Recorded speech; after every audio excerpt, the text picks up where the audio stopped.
What's going on, everybody? My name is Philip Charles VanDerHeyden IV, and I am here with you for my first ever collaboration episode with Just Another Year Chicago Bulls, and I have some very, very special guests on with me tonight. I have the one and only C Red UK. I guess they are one and only, but they're also made up of a tag team.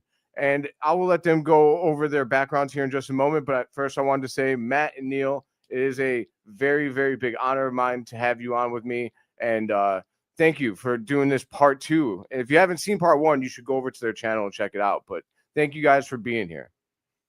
No, thanks for having us. Good to be here. Yeah, long time in the works, but we've got it going. That's true. That's true. I mean, hey, all is well that ends well, man. And just like this rebuild. Yeah. But I for everyone that's already in here in the chat, we are going to let the fans drive this episode. We're going to let you guys ask us any and all questions, and we're going to answer all of them as long as they are PG and family friendly, But otherwise, first though, we're going to go over the backgrounds of these two fine gentlemen and how they got their podcast started. So, Neill, I'll start with you. Tell me about yourself. Tell me about how your fandom started with the Chicago Bulls.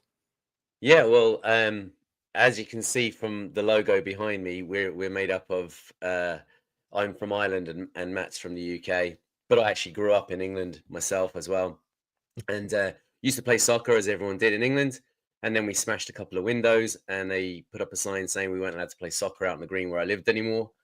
So there was this kid down the road that used to always shoot a basketball. So I went up to him, shout out Craig Norton if you're listening to this. And he kind of said to me, I'll show you how to play basketball. And that was it. I started playing that summer and fell in love with the game. He was a Lakers fan, unfortunately. But we watched some mixtapes, and I kept seeing this bald-headed dude doing these amazing things in the air. And I was like, that's my guy. And that guy happened to be Michael Jordan. So that was me sold. Bulls fan for life. Let's go. I mean, who doesn't love a little jump man? Matt, man, Absolutely. tell me about yours. I know the answer, but for the sake of glazing this man, we're just gonna have you tell us about your stardom or your fandom as well. Yeah, pretty much same. But I don't live in Ireland. Obviously, growing up in the UK, you got little bits of highlights and stuff like that, as Neill says, and you just fall in love with Michael Jordan, Dennis Rodman, Scottie Pippen for a little bit, I guess, until recently. And then, I mean, obviously, the last few years, or not the last few years, but the sort of 2000s to maybe 2015, 2016, it was a lot harder to keep up with, basically. And then obviously you get League Pass and socials, and you can get back into it. And yeah, that's just thrown me. But yeah, it's I think once fallen in love, you just stay in love, don't you? And unfortunately, so. What do you mean? It's been so easy to be a Chicago Bulls fan, Matt. What do you mean? I'm just kidding. Go ahead. I said it was in the 90s. It absolutely was in the 90s. I guess, Neill, you might be. How old were you when the 90s were going? I don't mean to put you on the spot here, but I just want to know, did you actually get to enjoy it all? Oh, you're going to hang me completely now, aren't you? Yeah, in 1990, I would have been 12. So it was 1991 when I first started following basketball properly. Okay. Which was great timing. Yeah, hell of a time. You got spoiled off the bat. I actually feel a little bit bad for you. Because like for 8 years you thought that was just the way it was. Yeah, I thought, oh, this is fantastic. I've picked the best team ever, and they're going to continue to have a legacy even beyond and after this dynasty team. But yeah, that wasn't quite the way it worked out. That's funny, man. I am sorry, because ever since then it's been a lot longer of painful experiences. You had a couple mixed in there, but how about you, Matt? Were you able to enjoy all of the 90s? Well, I was born 85, so I didn't actually move to England till I was 5. But I remember it was about 8, 9, so that'd be what, 93, 94. Okay. Used to play on the drive with my best mate at school, who even at that age was about 6 foot tall. So, and for some reason he was a Spurs fan, which I didn't understand. So yeah, I was always Michael Jordan at 4 foot, and he was whoever he was being at 6 foot. So didn't win many of them, but you know, I was repping the Bulls from a young age. So, and then like I say, you just kind of, it was very easy to lose interest in the UK, but we kind of kept it there, I guess. And when I was in the forces, I was out in Afghan, and we were based with the American Black Hawk crews. Okay. So very easy to watch the games, and obviously with the American fans, it was a little bit different, should we say? I'm gonna ask about that. I'm really curious. Like, how was it different for you? Obviously over here we can't get the game. Well, at that point, couldn't get the games that easy. So, well, obviously, you know what the forces are like yourself. The UK forces do things in a different way to the American forces, shall we say, and you get looked after better. So, massive TVs, you know, and easily hyped, shall we say, compared to the more calm, mellow British with a cup of tea and, you know. Okay. All right. Yeah. I mean, man, watching a game with me might be like a little bit, yeah, it might be a culture shock a little bit. I'm surprised I haven't broken anything in my apartment since, because it's been nothing but pain and torture. I'm especially bad with reacting.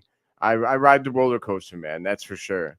But that's really cool though that you I mean, not that hey, put some big screen TVs up for the British Armed Forces. That's what I'm just trying to say. Like, take care of the boys. But I it's awesome to hear all of that. It's awesome to hear what your experiences were in the '90s. Myself, I was 8 years old and in 1998, so we all got into it about the same time. But unfortunately, I only got in terms of age, but I unfortunately only got to experience the tail end, the last title.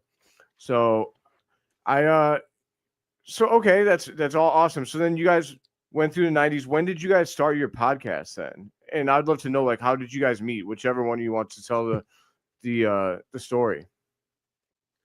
That's more Matt's story than mine. This was his brainchild. I just jumped onto the tailcoat for a ride along with him. So I'll let him explain that. Yeah, was it 4 years ago? Well, just over 4 years ago now. I think it was COVID, maybe just after COVID, can't remember. And I just kind of got sick of watching Bulls games on my own, and I'm not a big lover of the socials, as anybody will know that listens to us.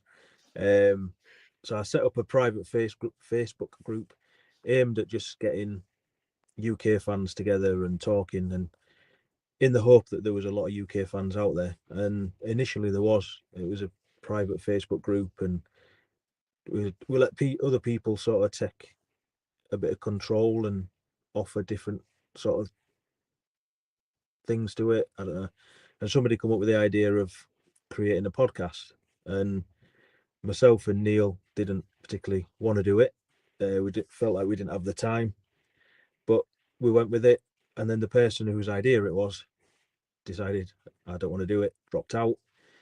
We did have another co-host to start with. I think we did about 6 episodes, maybe not even that. Yeah, something like that.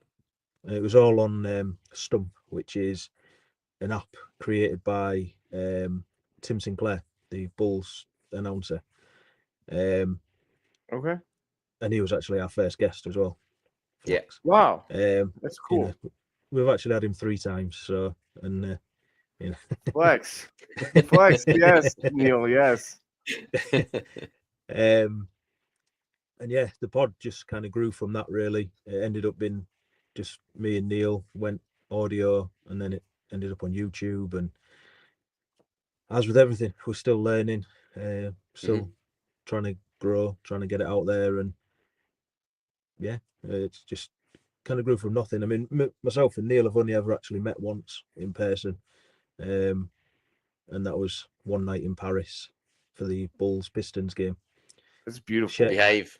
We shared a hotel room and everything. It was magical. It was a beautiful night. Listen, a kiss from the homie goodnight is totally cool. You know what I mean? But that's really cool, man. It's a really cool situation. I feel like it's awesome that you guys met and bonded over the Chicago Bulls. You're one night in Paris. You don't have to get too many details there, guys. I don't want to be, what happens in Paris stays in Paris or Well, something like that. It was actually 2 nights, wasn't it? It actually Oh, was okay. too much, yeah. So nice you did it twice. I love that. I just kidding around, of course, but I think it's really cool, man. Like I think meeting you guys and talking basketball with you guys has been really one of the highlights of joining the content creation community. There's a reason why I asked you guys to come on first. And it's because I just think that seeing red isn't just limited to Chicago. I think it's, across the world. And for anyone that didn't see our first collaboration together on your channel, like, I get along great with Troy, a whole lot of bull from Australia, as well as other guys across the world that are in your Discord. By the way, if you want to enhance your Chicago Bulls fan experience, I've got 2 Discords that I'd love for you guys to come and join. Go ahead and hit me up, or we can leave them in the comments or whatever. But hit any of us up, and we will invite you. But to me, they enhance my fan experience, and it's really actually led to our collaboration, if I'm being quite truthful there. So without further ado, I'm going to go through some of the comments here while you guys are talking, but I want to know just overall thoughts on last season. Neill, we'll go with you first. What are your, I guess, if I had to ask you to pick your 2 biggest takeaways, we'll go with 3, and they could be positive, negative, whatever you'd like. 3 biggest takeaways from this past season. What would they be? I think the number one biggest takeaway for me is that they finally picked a bit of a direction, and that's to go younger, to move off of some of the guys that were, maybe better players than what we have right now, but they were holding everything back, in the likes of Zach and DeMar. I loved both of those as players and as people, but I just think that it reached the end of the road. It was pretty obvious that it wasn't going to climb any higher than where it was. So that would be, for me, the peak, to see that they chose this kind of youth movement. The second point I would pull out of it was the way that Matas Buzelis was able to develop throughout the course of the season. At the beginning, when he wasn't seeing much tick, I wasn't really too impressed or happy with that situation. But as the season went on, it became apparent that actually was benefiting him, and Billy had really read him well and drew him through the season the correct way to help him to flourish. And Matas has even come out and said that himself, that kind of tight leash is what helped him to become the player he was from the end of the season compared to the start of the season. And the third thing I'd like to say, and I'm probably taking this one out of Matt's mouth, to be fair, but the emergence of Josh Giddey throughout the course of the season, particularly once those moves had been made and he was able to flourish and have the ball back in his hands a little bit more, I think it really showed that we have a potential future star in Josh Giddey. And I didn't see it the way Matt did at the beginning, because he was following him through Australia and stuff, but I'll let him tell you about that. But I have to say that from the finish of the season, I don't think it's just because we were playing weaker opposition and because the teams weren't trying as hard anymore. I genuinely think it was Josh Giddey finding his feet. Wait, hold on. You're saying that the teams were trying to win? Yeah, every team in the NBA tries to win. Oh, Don't tell me any different. Every team, you can't tell me that the 5 players that are on the floor are trying to lose on any NBA team on any given night. It's bullshit. It's not true. Sorry, I'm not you're allowed to okay. curse on here. No. I'm too used to You're okay. cursing on my own show. You're okay. If you let us slip here and there, we're good. Maybe it's just like the F words that we'd really like to limit, but otherwise, be you, my friends. But okay, I love that. Before I hit you up on that real quick, Matt, because we do have some questions here. I also just wanted to sneak in my own thoughts, and that is that Matas Buzelis, man, going to be I think he's going to be a star. I know I take pretty big leaps in that projection, but I think that his he's going to be his character is going to allow the growth, and his abilities and his measurables and his athleticism is going to allow him to ascend to the heights that I believe he can ascend to. I think that having a guy like Josh Giddey with him is going to be crucial, because Giddey, I mean, we talked about this on your show as well. Giddey and Matas together is going to be a lethal combo. And that's something that I think you can't underrate Josh Giddey for, is what everything that he does for the rest of the team. He sets the table, as you guys say. You call him the barista. I love that nickname for him. He's got a few Captain Australia, which was also given by my friend Matt here, and then also Jay Gids is also something that I heard they call him in Australia, according to my comments. But it's pretty awesome. To see them growing together. Matt, if you don't have to give me 3 if you don't want, because I know Neill gave us like some pretty some ones to hit the nail on the head. But if you have anything else to add, go ahead, my friend. I mean, basically, it was a season split into 3, wasn't it? We had the Zach and Vooch all-star push that was kind of pushing Bulls to be better than what we thought. Then you had that weird transition period where nobody knew if they were safe on the roster, and we lost games, and was it dropped to 14 below 500 or whatever it was.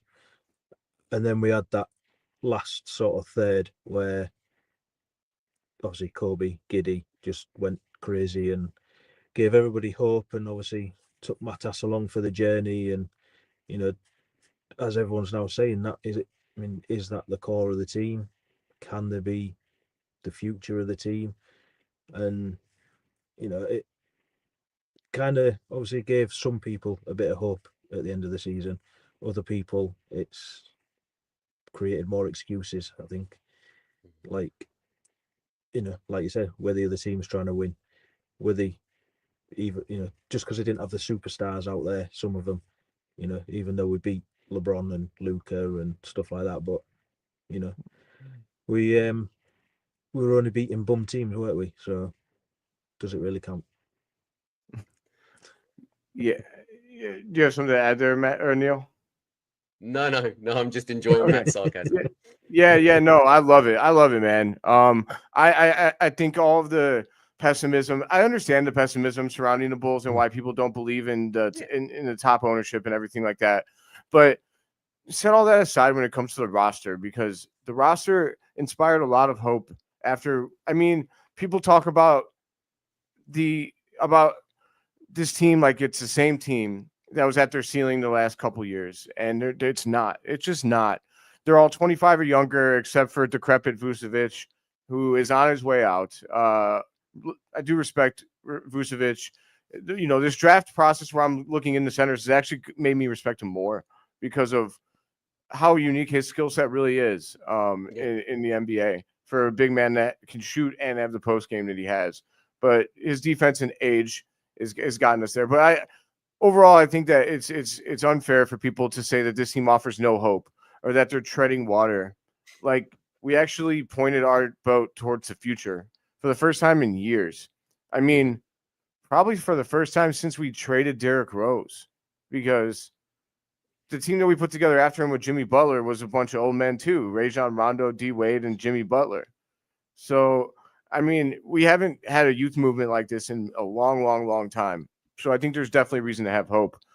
I want to get to some of these questions here. So my dad threw a couple in this chat. He was the first one up here. Sorry, this isn't a question, but he did say we missed the Pistons war, and that is a shame that we got to miss them fighting the Pistons and getting over the hump against them. But my friend Guy, he has his a podcast as well, CNG podcast for any of you Bears fans out there. But I have a question since Patrick Williams has set the franchise back, and he said you can admit that now. With the draft coming, what prospects at the wing position are you guys looking at? Matt, we'll go with you first. Yeah, I said to Neill today actually that when you actually look through them, a lot. I mean, we're both looking at centres to start with, but then a lot of them seem to be more of a 4 than a 5. Just through the measurements and stuff like that, and then some that you look at as a 4, you kind of think, could they actually be a 3? And for me, it's hard to sort of pinpoint any one player, but at the minute, Asa Newell, I'd say, is probably up there as one of my top choices. And Okay. I did do that video on Noah Essenge yesterday. My problem with somebody like him is he's too much of a project, but he's also seems to strike me as one of them players that if you pass up on him in 2 years' time, you look stupid.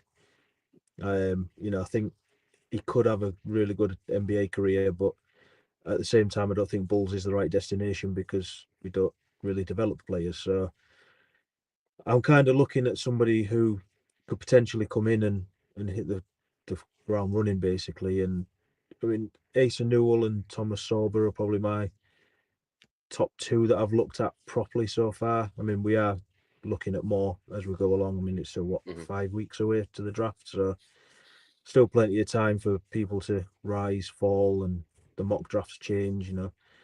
Derek Queen's one that's getting linked to us a lot at the minute, and it just seems like a very forward heavy draft, to be fair, because we don't need a guard. It is. You know what? And I know exactly how to take the pass from you on that. It is a forward heavy draft, but Neill, tell me about now. We are talking wings here on Guy's question, but I want to pivot from that and ask you, Neill, what player do you think the Bulls would be best, or what player would be best suited for the Chicago Bulls in this draft, aside from the top 3? We're gonna ignore the fact that that they might fall because they're not. Ace Bailey, Dylan Harper, and Cooper Flagg. Which player do you think? I think I know this answer. Would be the best fit for the Chicago Bulls? Yeah, well, the player that I would like to see fall, but I just don't think he's going to fall, is Kaman Malawach. I did a video on him on our pod today, just dropped, and I kind of went over the fact that he fits every single need that we have at the center position right now. He is a rim protector. He's a rim roller. He feeds really, really well off of a well-placed lob. He's really, really long. He has this like huge wingspan. It was the number 1 wingspan at the combine. And the guy can just catch the ball from anywhere. You don't even need to throw it near him. He'll catch it and he'll throw it down. And it just the prospect of seeing him getting on the end of lobs from the likes of Giddy and Zoe, it's a tantalizing thought. I'd love to see us get him, but I just don't think he's going to slide that far. I guess before I do want to follow up a little bit on that, but I also have my own thoughts. But so do you guys think that that center is the priority at 12, if that could be the case, or if there's a center there worth taking? For me, yeah. I think the number 5 is the position to fill first, if at all possible. We've been a team that has been flailing for so long that I've always been best player available, but I just don't think at this stage that that's necessarily going to be the right way. Like, I mean, if the best player available is another point guard, I don't want him. We have enough guards. Like, I know that means that we're probably going to have to move someone like Kobe or something like that, but I don't want to bring in another guard unless they were an absolute superstar ready-made. So yeah, for me, the 5 position is the one to fill. especially as I think that Vooch is more than likely going to be shipped at some point, either before or during the course of the season before the deadline. Facts. What about you, Matt? You think that the priority should be center at 12? Yeah, and ideally defensive minded and a higher defensive skill set than, like anybody who knows me, listens to me, knows I can't stand the 3-point game. So to me, I understand it. I understand the need to have a 3-point shooter. But when it comes to my centre, I just want them about the defense, especially after watching Vooch for the last, 4 or 5 years, whatever it is now. It, appreciate the offensive side of Vooch, but for every 25 points he scores, he gives up 30 points. And, for me, as Neill says, obviously Vooch potentially going this year, whether it before the season, halfway through, at the end, whatever. Obviously, Zach Collins is on an expiring deal, so chances are he's gone before the end of the season. Jalen Smith, didn't even get in the rotation a lot of the time towards the end of the season. So everything's pointing towards that we are going to need a centre at some point. And if you can bring one in, bring him off the bench to start with, so you can learn off the likes of Vooch and Zach Collins and etc. while they're still there, then bit of a bonus, and hopefully by the end of the season they're good to go as a possible starter, I guess. For sure, man. I agree with that. I think that it's just time. It's time for us to get somebody that can, especially to fit the way this team plays. Now, Vooch fits in some ways. Like, his shooting is very valuable for a team that likes to space the floor and likes to get quick shots up and have a high pace. But I just feel like that's why I agree with you, Neill. That Kaman Maluach, I believe that's how you say it. I'm gonna keep butchering it. But I think that he's a perfect fit. I think that a guy like Derek Queen doesn't have the transition ability. It doesn't have the explosion, and it doesn't have the certain qualities that I want to see with a guy like Josh Giddey. I think that Kaman Maluach, I'm just gonna keep calling him Kaman. I think that he runs the floor. He has a lot of space to get better in his game. Like, his shooting is inconsistent so far, but he shot 72% from the field last season. I mean, it's an incredible shot percentage. I seen someone call him a taller. Everything. Yeah, he's huge. He's literally enormous. I think I seen someone say that he's a taller DeAndre Jordan, and I don't mind that. If that's what he ends up being, DeAndre Jordan at his peak was pretty damn good overall. So I like that, and I think he would have obviously like the potential to get better. Real quick, I did want to ask, like, would you guys trade up for him? Yeah, well, it depends on what the trade involves, I guess.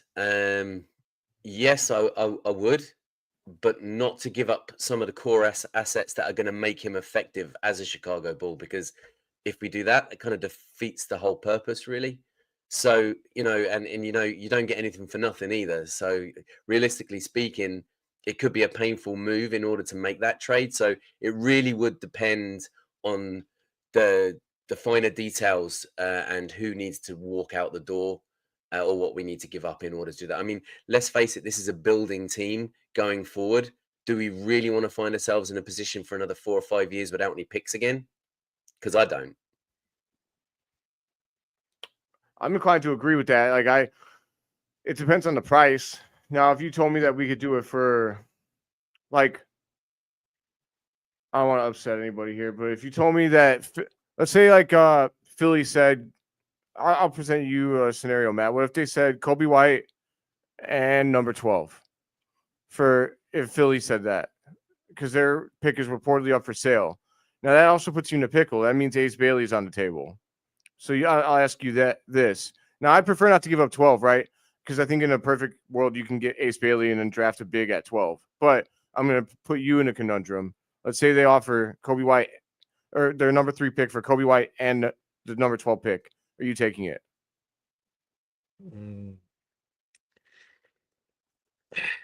I know you don't usually fantasy GM, man. I know I'm putting you in a bind here.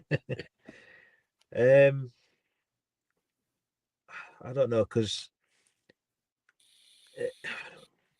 probably not, to be honest. Not. Okay. I think it's a lot to give up for a potential player. Do you know what I mean? Like, we haven't seen any of these lot on the NBA floor yet, and how many times do top 3, top 4 players end up being busts? You know, we've got one ourselves A in lot. Patrick Williams. Yeah. A lot. So I mean, I think you possibly get more for Kobe as the season goes on as well. If that's the decision Bulls take to move him. So I wouldn't really want to give Kobe up for somebody that we don't know about yet, you know. So I'm not against moving Kobe by any means, but I think it has to be the right move. That's fair. Very fair. I mean, if you ask me, I probably would say no too. I wouldn't mind trading Kobe for 3, but I'd like to do it in a way where you still get to keep number 12, because in a perfect world for me, I would like to be able to take a shot on a guy like Ace Bailey, but then stay at 12 and take, even if it's a guy like Joan Behringer, who I'm going to talk about with you guys in a little bit, especially if you get a guy like Ace Bailey at 3. I feel like that gives you space to take a project at 12, and then also maybe at that point you keep Vooch, you know, especially if you take a project at center. I know Vooch might not be the happiest with that, but look, if you believe in the 15-6 run to end the season, he just wants to contend, right? So I'm not saying we're going to contend for a championship, but the playoffs are very much a possibility next year, at least in my opinion. So that's my stance on it. I do want to get to Marissa's question here. So she's a friend of mine. I grew up with Marissa, and she's just now trying to get back into basketball, out of the loop. And so she's just being real with us and wants to know about the best players for the Chicago Bulls. So I'll let you guys each talk about a player that that you like the most. And I know you guys have each talked about these guys so far, but if you had to give your scouting report for them and make them sound exciting, Neill, you can go ahead and go first. Okay, well, I won't do it to Matt, so I'll pick someone else. I will say a player to really keep an eye on if you're getting back into the game is Ayo Dosunmu.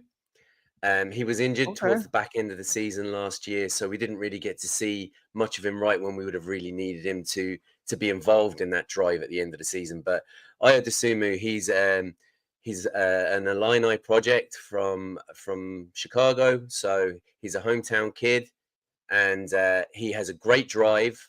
He's really, really quick. When he first came in, he was too fast for his own good. He'd overshoot, but now he's kind of got that under control. And he is a defensive-minded guard as well. So you're kind of getting both ends of the floor from him. He's really entertaining, and he's a really nice guy as well. So he's definitely one to keep an eye on. Love that choice. Matt, you going to talk about who I think you're going to talk about? Of course he is. Nikola Vucevic. Come on, man. Come on. Don't do that to me. Yeah, obviously Josh Giddey. Anybody who's watched any of our stuff, listened to it, knows how high I am on him. I'll be honest, didn't know much about him until the trade went down, and then, as Neill said earlier, I kind of paid attention to him in the Olympics, and I liked what I saw. You could see the flaws in his game, but you could see that there is something there as well. And obviously, his year with the Bulls started off a little bit rough as he was trying to find his feet, and then towards the end of the season, I mean, 7 triple doubles. He's third all time for Bulls in triple doubles. Near quadruple double against Lakers. The game winning shot against Lakers. It's just, yeah, there's something there. Probably the most polarizing player on the team at the minute. A lot hate him, a lot love him, and a lot just change the narrative on him. So yeah, for me, Josh Giddey, if you want to watch somebody, just watch his highlight, even just his assists, because his assists are his real highlight play, I'd say. All right. Yeah, no, I love it, man. I love it. Just real quick, I have to say that Josh Giddey's the man, and anybody that is hating on Josh Giddey, they're gonna regret it. People are gonna come with receipts real soon. For him, I have an Australian Boomers jersey coming in the mail that I bought last night because I just love the guy, and Australia supports his channel a lot, and I wanted to support Australia in exchange. And I do see Troy in the chat. I don't know if he's still here, but I was given the pass by Australia guys to say Aussie, Aussie, Aussie, and someone else would say oi, oi, oi. So if I can do it with you guys real quick, it would make my heart happy. So can I prompt you? Sure. Okay, awesome. Go for it. Aussie, Aussie, Aussie. Oi, oi, oi. I thought for sure you guys were gonna leave me hanging. I appreciate that. I wouldn't do it to you. I wouldn't do it to you. I don't know why we didn't get that in stereo though, Matt. What happened? I did see him point up. I think he was saying it's all you, Neill. I wasn't sure if he was saying yes or not. But now that that's over with, making an idiot out myself. I mean, I'm happy. I've wanted to do that my whole life, but also didn't want to be problematic in today's world. So so I'll real quick talk about my favorite Bulls player, and it's Matas Buzelis. I think Matas Buzelis is really a lot of fun to watch, especially if you're a fan that's getting back into the basketball. He's so exciting. I mean, he flies through the air. You look at the kid and you'd be like, I don't know, just at first glance you wouldn't think he was much. Then you watch him slam the basketball and you're like, oh, the dude's athletic, he's dynamic, he's fun with the ball. There's really nothing that the man can't do on the basketball court. He just needs to get some muscle on him, and the sky's the limit. He's a rookie this past season, and he's a lot. I think that he'd be a cool player to hang tight on for the future if you're getting back into it. Marissa does say, awesome, that's super helpful. Thanks, guys. I got you, Marissa. I'll send you the numbers. But just moving on along, I did want to talk about next season. So I would love to know from each of you boys, like, what do you think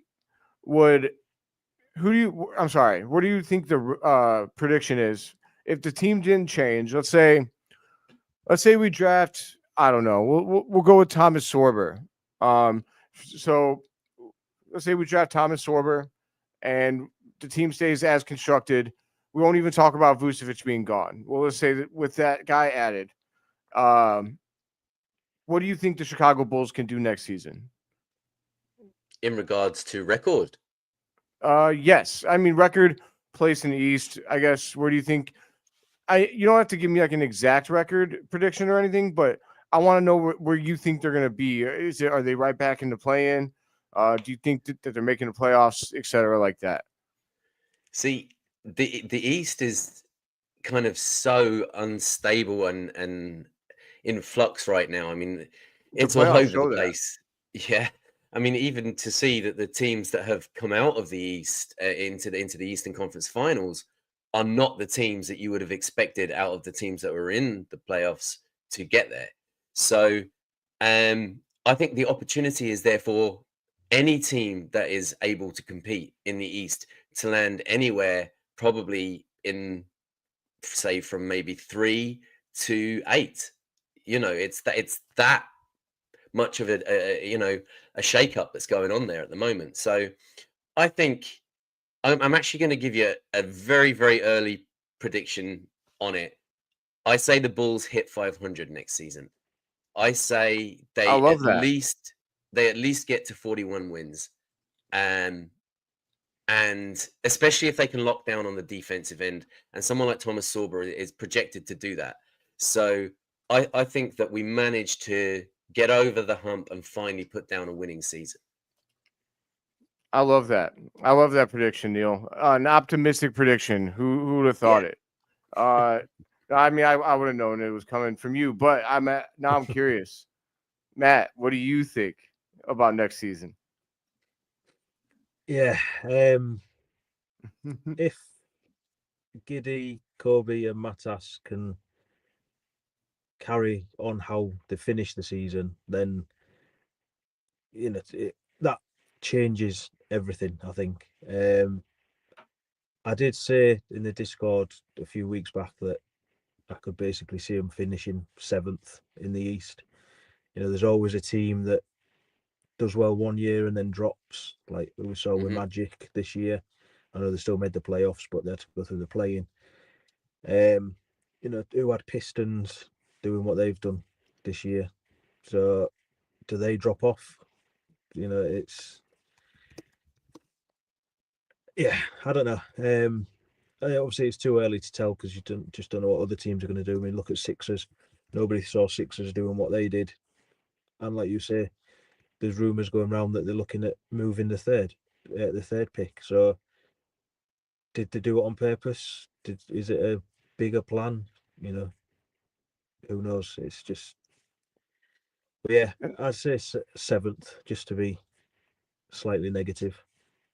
It's okay. No, yeah. I mean, for anyone who doesn't know, the balance on the show between Neill and Matt is really good, really healthy. Neill comes with the optimism. Matt likes to level him out a little bit, and unfortunately, Matt's been right more often than not.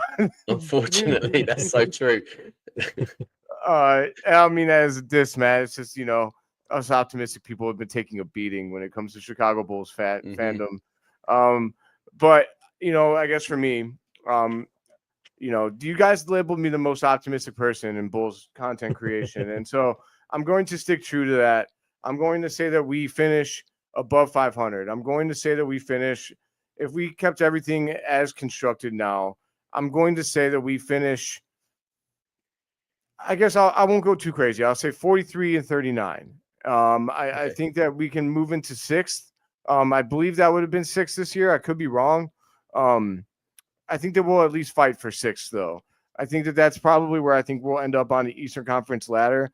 But you're right in saying that it's very unpredictable. I mean, Indiana's in the Eastern Conference Finals right now, but it wouldn't surprise me to see them in the play-in next year. Not because I think that their team is bad, but because I think that the talent is very evenly distributed throughout the East. And that's why I don't understand all of the people who think that. I've seen people say that we're going to be far under 500 next year, and I don't see that. I just really don't. I think these players aren't going to get worse. That's the one benefit of having a bunch of young guys on the team. I don't think, especially guys with high character like Giddey, Kobe, and Matas, I think it's very unlikely that they're going to get worse. So I think that that's where we're going to be at next season. But I do like Thomas Sorber. I brought him up for a reason. Do you guys think that he could play a little bit of center in the NBA? I know that he's a little bit shorter than I don't think he's 7 foot tall, right? I believe he's like 6'11", Matt. Am I right about that? Or 6'10"?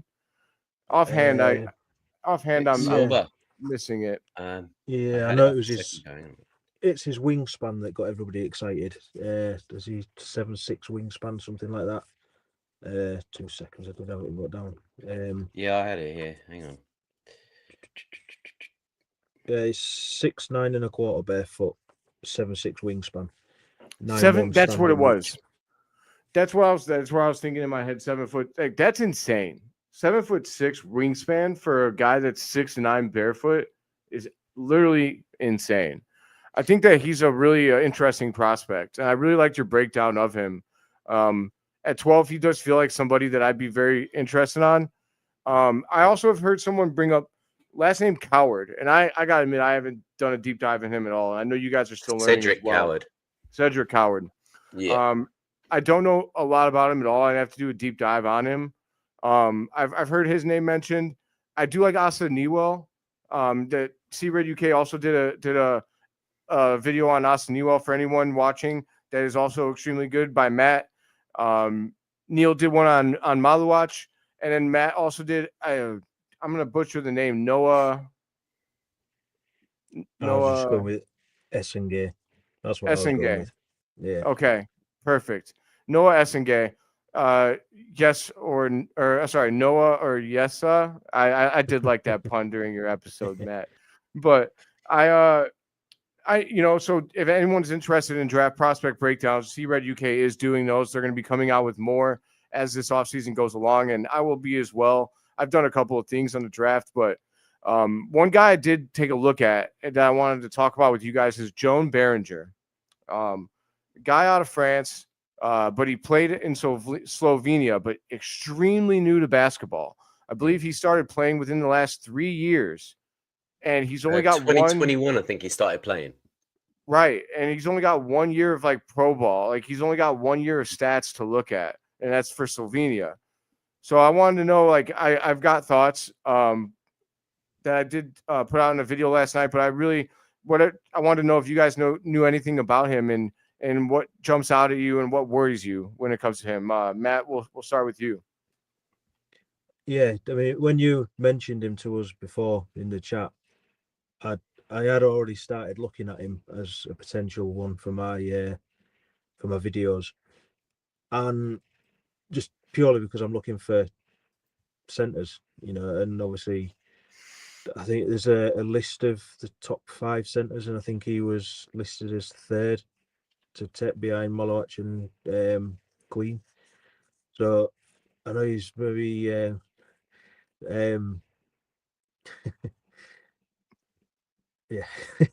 My bad, Matt. I love the way you keep throwing those comments up when he's trying to talk. Yeah. Yeah. Thanks, Julie.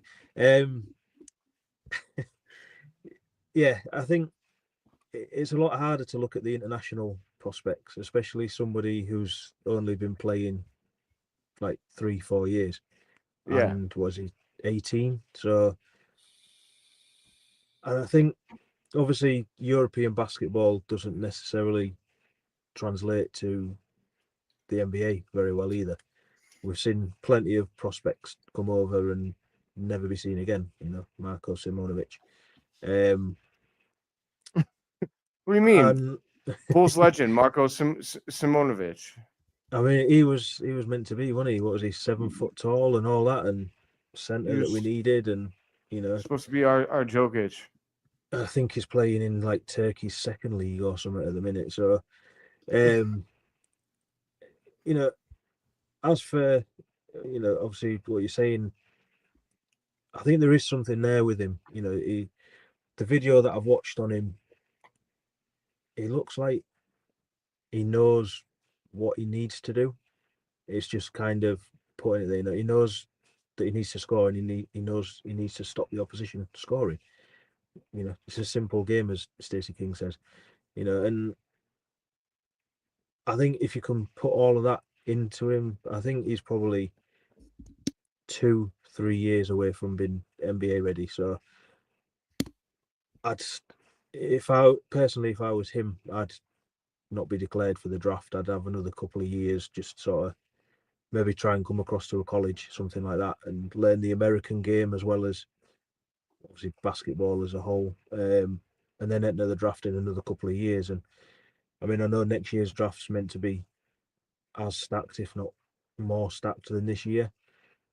So if you go the year after, chances are you're a top pick, and I mean, he'll be 20, 21 with a bit more experience behind him. So as for Bulls going for him, I'd say no at the minute. I do like what's there with him, but I don't want a project. I just, and that's the same reason why I'm on the fence with Noah Essengate, because they're just prospects, and the only video we've got of him is playing in Europe, which, like I say, I mean, Noah Essengate played again tonight in the playoffs and against Bulls legend Matty Thomas, his team. And I think he only put up something like 4 points, 6 rebounds, and 4 assists. A couple of the assists were nice looking and stuff like that, but again, it's the players that you're playing against, isn't it? They're maybe not quite as NBA caliber as going through college system. So that makes sense. Neill, do you have anything to add to that? Yeah, I mean, a lot of it's kind of similar, but the thing I find with Berenger is that you can see he's come from another sport. You can see that he has that athletic ability. He has that raw sport talent. because he played soccer before he started playing basketball. And he can move his feet really, really well. He can rotate his hips really, really well to keep up with his defender. But the problem is part of his speed and his power goes against him, and he picks up sloppy fouls. And I think when it comes to the NBA, that's going to happen to him even more. And we know what Billy is like and the way he tends to give a quick hook. And I just feel that if we were to take Berenger this season coming up, he wouldn't see much floor time. Any floor time he would get, he'd probably commit a couple of quick fouls and he'd get the quick hook. And I think he'd actually end up spending 1, maybe even 2 seasons for the majority part down in Windy City. So I just don't think he benefits us now or in the near future. But I do think he is a great prospect with a very, very good ability to learn quickly and adapt quickly. But it won't be quick enough for Billy. Yeah, that all makes a lot of sense. To me, he's somebody to be interested in if like, I guess it depends on how the draft board falls, but the draft board could fall in a way where, let's say that like Maluach, Queen, Sorber, Howard, and who am I missing here? Sorry, Sorber. Did you say Sorber? Was it Sengate? Is that who you missed? Oh, yeah, him as well. If Neill was gone too, like if the board fell in a way where all these guys that we've been talking about are gone, that he might be worth drafting. I would like to not. I think 12 is too rich for him at this moment. But there is something there, like you guys said. Like I wish we were in a better position to take a project because he's somebody that, like Matt, you said if he went back to college, like he's getting mocked as high as like pick 16 right now. With some polish, man, he could be a top 5 pick because he's a natural shot blocker. He's a natural big man. He has a lot of the same qualities as Maluach, but just with way less basketball know-how and practice. He's just he gets out in transition, he blocks shots, he finishes at the rim. Really seems to be a great pick and roll guy. That was the biggest thing that stood out to me was his ability in the pick and roll game was very impressive.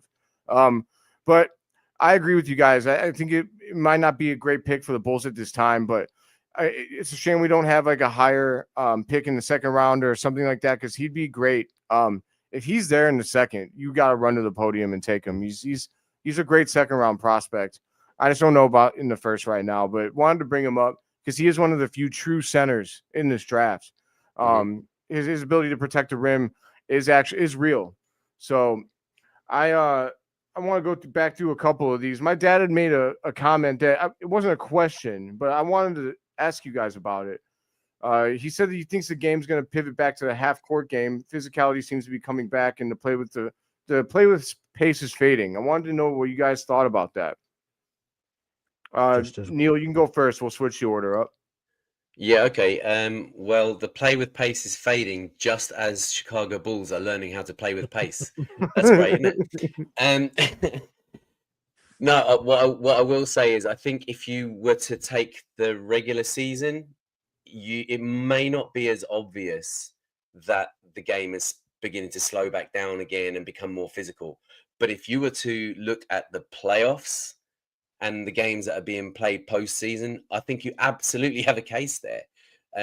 It's definitely slowed down as the playoffs tend to do, but not only has it slowed down, it has become more physical this year. And you know what? It's a better brand of basketball. It's more enjoyable. Personally, anyway, I find it more enjoyable basketball than just watching people jack up threes for 48 minutes. Yeah, agreed. 100% agreed. As somebody that grew up watching the 90s and the early 2000s and played basketball himself, like I was a guard that fit on a half court style game. The minute I got to high school, we did that, they wanted to play a fast paced, fast break game, jacking up threes and stuff. It didn't suit me. I want to set up the offense. I want to run plays. Matt, I want to know what you guys thought, or I'm sorry, what you thought about that comment. Do you agree? Real quick, I did want to say, Neill, I think you made a great point about regular season versus playoffs. The game does slow down in the playoffs, but in the regular season, it seems like nobody's really playing that game anymore. What do you think, Matt? Yeah, I mean, I was going to say what Neill said. You know, the pace is slowing just as Bulls learn to play with pace. You know, we're also trying to adapt to the 3-point game finally, even though nobody actually wants to watch it. And as for the sort of the physicality side, I mean, did you see them fouls on SGA last night? You know, our reigning MVP, as he's been announced. That's what they are. They're MVP calls, right?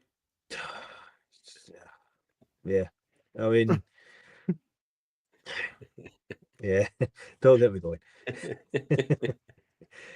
I mean, yeah, I mean, it's, you can see why people are constantly saying, why do people still watch the NBA? And Yeah. I mean, it's creeping into all sports anyway, this sort of play acting and flopping and whatever. And, you know, if you watch other sports, you see how I mean, we always say it started with soccer, as it is for us over here. And there's a reason why I don't watch soccer anymore. But yeah, I mean, the way Bulls played last season was more exciting to watch for me than, like you say, standing around the arc just jacking up threes. It's just, if Bulls could add that bit of physicality to them and get somebody who's not actually afraid to, one, move the feet, two, take a bit of contact, especially in the paint, you know, as well as having Giddy and Kobe that can push the pace, you know, it's, yeah. But Bulls always seem to be 2 years behind, don't they? So, you know, we'll finally get a 3-point shooter as they extend it to a 4-point shooter or something like that. Yeah, I agree with you guys. I think it's just tough. If the NBA is moving back towards a physicality game, then the Bulls are way behind the 8 ball on that, because we're literally trying to go the other way. I mean, I think Golden State proved that, like, no matter what, because I think when they came out and they really had success, the game was still much more of a half-court game. It was everything that came after them that went back towards the other way. So I think you can win with pace in a physical game. You just have to have the players that are willing to do the dirty work when it's required. And that's something that they've always had with Draymond Green, love him or hate him. He does do the little dirty things that it takes to win a close basketball game when it counts. I would like to see half-court basketball return to the NBA more, but at the same time, I can't deny what happened with the Bulls last season. That was the most enjoyable offense that we've had in years. You know, I don't think that half-court basketball needs to devolve into isolation basketball, which is what we did. I don't want to see that. If we're going to do half-court basketball, especially with Josh Giddey, like, we can run some really, really good offense, but it needs to be a real offense. Not the isolation ball that we played with Zach and DeMar. How much do you guys follow the European talent and their journey into the NBA? Do you guys follow any of the European talent like that, or do you really just watch NBA? Personally, I just watch NBA, a little bit of the Irish Basketball League, but that's purely because I coach at Really? weekends. Yeah, I didn't know that. I coach under 16s and under 14s girls at the moment. Undefeated, I'm sure. No, not quite. But we're a work in progress. It's going to come good. We've got some good prospects coming up, and a little bit of a flex here now as well. My own daughter just got Player of the Year in her school yesterday. Let's go. So I'm doing something right somewhere. I love that. Neill knows ball. What about you, Matt? Yeah, I mean, obviously for us here in the UK, because everything's done through different streaming things, it's hard to actually watch different leagues. Like, I know if you want to watch the Euro League, for example, you have to subscribe to whatever app it is they're on, and it's however much a month. So the main focus is the NBA, but when we hear of a talent in Europe, I'm assuming that the same as everybody, you're on YouTube and you're trying to watch as much as you can. I mean, we're both keeping an eye on Amari Williams, who was the big in Kentucky last year in college. He's from Nottingham, England. Let's go. Projected to There you go. go. Projected to go late second, possibly undrafted. We're just holding out hope he ends up at Windy City at least, because we need that British connection back to Chicago that we haven't had since Luol Deng and Ben Gordon, even though they're not actually British. But anyway, I know there is another British kid that's just been committed to Texas men's basketball. I know his first name was Lewis. I can't remember his surname. He's 7 foot center, so Okay. keep an Future eye on Bull. him as hopefully, possibly. I mean, I don't know when he's going to declare for the draft. If he does declare for the draft, not really seen anything of his game. The British game, I'll be honest, sucks. The British league sucks. Sorry, Gav, if you're watching this. Yeah, I was just thinking that actually. But yeah, the British game sucks. I mean, we are in the Eurobasket this year. We're actually going to be facing Lithuania and Montenegro, so possibly Matas and Vuč, and we'll get absolutely destroyed. So, but yeah, I mean, I suppose we follow the European talent as much as anybody. Once you hear the name, you look into it, and I mean, to be fair, I don't look at upcoming talent until this sort of time of year anyway, to be honest, because it's just, trying to watch Bulls is hard enough. So yeah. I mean, for anybody that doesn't know, these guys have to get up at 2 a.m. in order to watch Bulls games live, and they were doing it because obviously when we're watching, especially before I was live streaming, I'd be in the Discord talking ball with them while the games are going on, and it would be 2:33 a.m.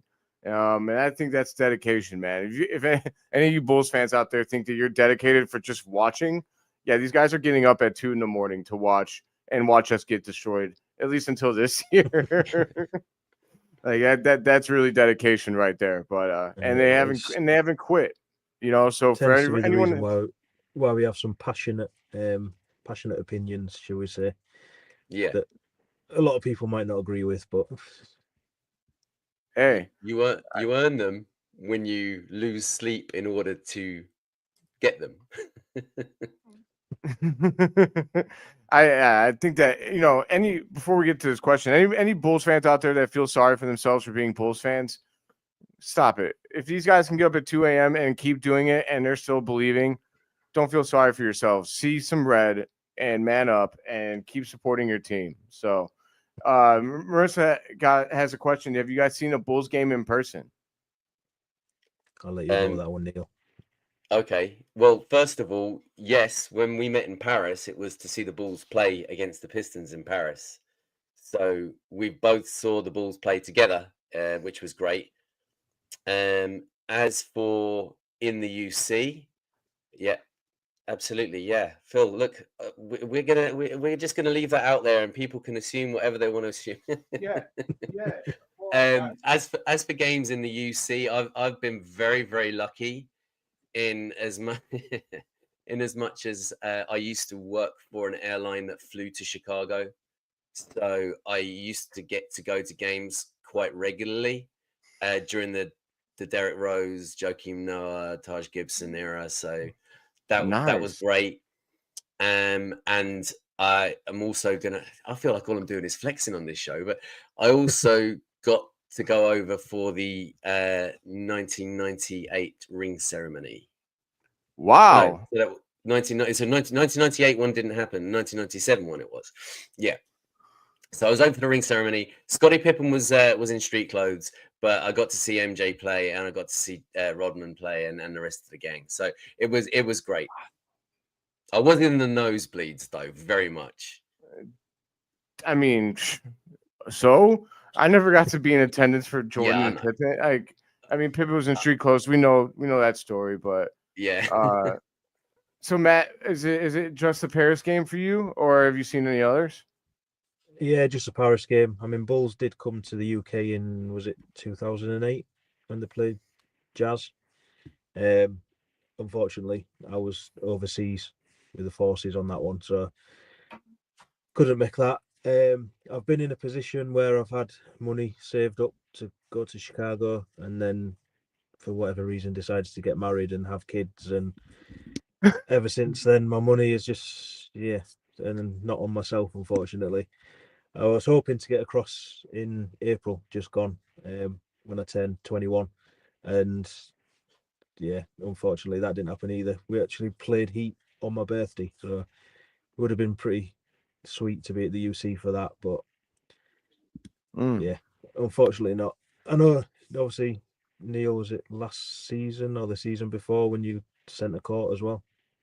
Yeah, it was the season before. I went over to a game with a friend of mine, and we linked up with some of the people that we've made connections with in the Bulls organization, and managed to get out to centre court for a photo of myself and my friends standing on the Bulls logo. So that was pretty damn awesome. Yeah. I'm jealous, man. I'm jealous for all my Bulls fandom and for being in the Chicagoland area and all of that stuff. Like I've never gotten to do that. I did get to stand on the Indiana Pacers court. Can't remember what I even received tickets for. But me and a buddy got to go sit like in the lower deck, and then we got to stand on the court while they were warming up. Speaking of DeAndre Jordan, I think he was actually in that game. He was on the court. I think we were playing the Clippers back when they were Lob City. So that's the closest I ever got. But I all this tells me is that whenever you guys do make it to the UC, that I gotta be there too, and we're gonna have to experience one of these games together, because that would be super hype. Definitely. I mean, we've thought about setting up a GoFundMe for myself to get there, but we're not sure on the legalities of it all. So really, get Matt to the UC. Yeah, we'll come up with a different. What's illegal about it? I'm not sure. His wife wouldn't let him do it. Okay, that's fair. That's fair. Yeah. I mean, marriage law is a different thing. I'm not experienced in marriage law, but Marissa says you guys put more effort into seeing the Bulls and a lot of diehard fans. Hey, man, and you got to see the OGs. So I appreciate all of that, Marissa. But we've been here for over an hour. I don't want to keep you boys too long. I will begin wrapping up, but before we sign off, I just want to say, I mean, do you have any last words for Bulls Nation? You guys have been on socials with me, and we've had a lot of discussions about it. Is there anything that you have to say to Bulls Nation as you're signing off here? Neill, you can go ahead and start. I suppose all I'm asking for is patience. Calm down. I'm sorry, that's a trigger. That's just a joke. I really no, keep the faith. Keep the faith, because there is something here. There is something building in this team. I'm not saying it's necessarily going to happen overnight or going to happen straight away, but keep the faith, because something is happening here, and hopefully in the next 2 to 3 years we might start to see some serious success. Okay, Matt, anything? I've got a lot to say, but I'll just echo what Neill says. So just listen to Neill. You could probably tell the difference between our tweets from the C-Red account. You can tell which ones are mine and which ones are Neill. So yeah. Keep the faith. Be patient. Keep the faith. I think I might be able to extract some of those other thoughts on the other platform that I was talking to you guys about, and we'll save it for that. But I guess the only thing I have is everybody that tuned in with us. Thank you for tuning in. I strongly encourage you to follow C-Red UK. Follow Matt at Matt C-Red UK. Neill at Neill C-Red UK. It's 2 L's on Neill. Don't disrespect the man, just like just 1 L in Philip. And you're going to follow their joint account at C-Red UK. They're on a bunch of the socials. I encourage you guys to follow them everywhere. The passion that they brought to this podcast is the same passion that they bring on theirs. They've got some great technical ability in what they do with their shorts, and what they do with their recorded episodes. Highly recommend it. Highly recommend it. But as far as me, I would say my last message to Bulls Nation is just chill out, man. Just chill out. Things are going to be good. Have hope. What's fandom without faith? You know, I think that, yes, you're going to get your heart broken, but it's worth it. It's worth it for the teams that you love. And that's what makes sports beautiful, is the heartbreak and then the eventual triumph when you power through.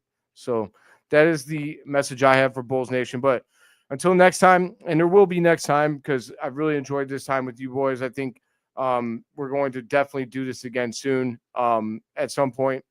But until then, it's been a pleasure.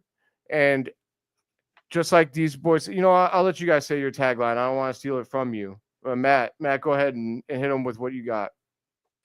Yeah, as he says, find us on all the socials at C-Red UK and C-Red UK, where sleep is optional, loving the Bulls isn't. There you go. And we are seeing red more than ever, baby. Let's go.